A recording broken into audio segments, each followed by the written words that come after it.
I went to this event 2 or 3 days ago, and it was an event for VCs mainly. I'm not part of that world, right? So for VC, for those who don't know, it's venture capitalist. Yes. And it is really much outside my area of expertise. And there was a lot of BS, a lot of this industry has developed a lot of specific words like VCs, like LPs, like I learned a new word, emerging fund managers. I didn't know it existed. Secondary fund. I mean, there's so many words that some of the conversations, some of the presentations they were making. Honestly, I was lost. I didn't understand anything. Right. Yeah, exactly, like you said. Yeah. And your book described, I think, 300 words, if I'm correct. But you mentioned somewhere that you found more than 900, and not only in English. Yeah. So, what is the point of having all this BS when not all people can speak it? I mean, the one thing I would say is that what has happened, I think, is that people inevitably, because everything became so specialized, like venture capital is a very specialized area. Marketing is this very specialized area, right? It just like public policy programs at a university are very specialized areas. They're just really the language that's used is become so technical. And I think a lot of the things have become so technical that I think people use shorthand, and then try to be part of this sort of club that sort of is in the know. I think you're seeing a lot of adoption of it because there's just this movement to sort of feel like you're in the know of things. There's this, I often say there's this concept in marketing called social currency.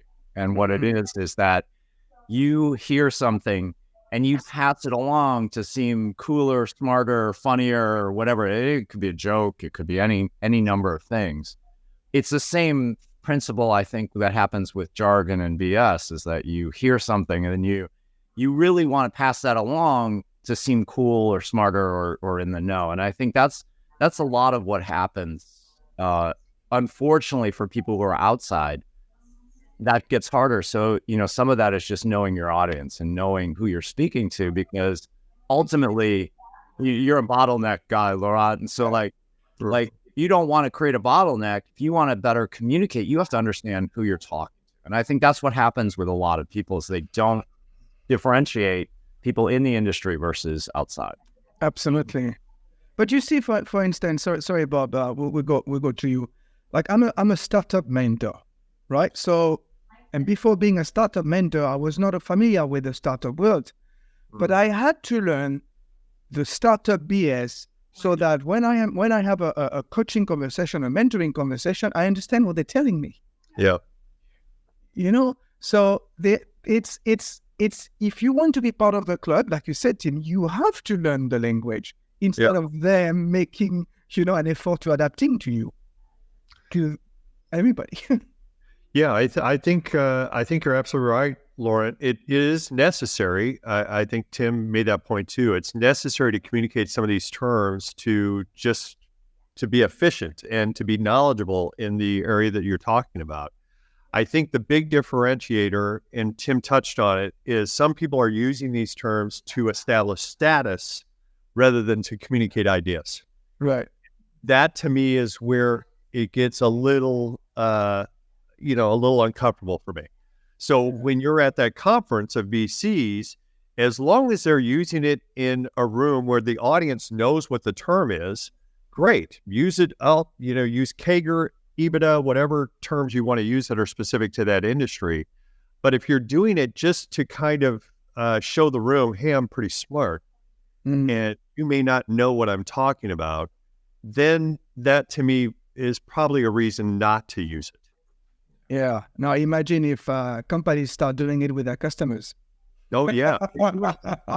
There's this phenomenon called the curse of knowledge, and to me, and it was coined by an economist, I believe it is Tom Hogwarth. I may have the name wrong, but it's called the curse of knowledge.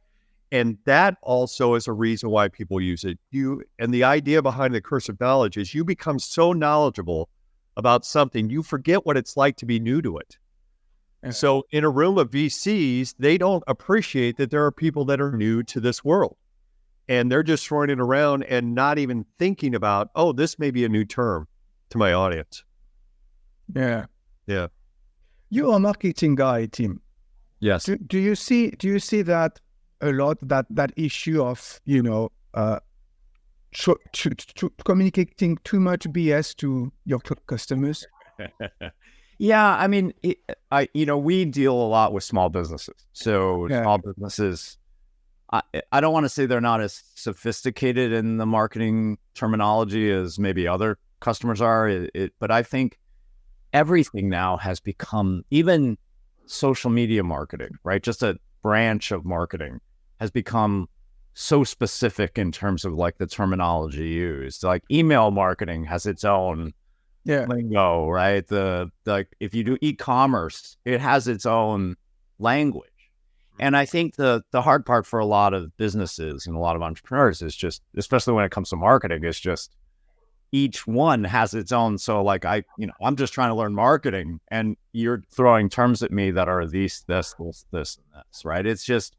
It's a lot of, I think now it's like in all these different industries, I would say it's become overwhelming to the point where, like I said before, I think to me, it's a matter of always, as a business, you have to understand the audience you're talking to, whether that's your employees, whether that's the customers you have, whether that's whoever it is, partners. You have to understand kind of their knowledge level or what they don't know, because sometimes you have to stop and you have to explain it. Like I teach a class, so I say KPIs. Does everybody know what KPIs means?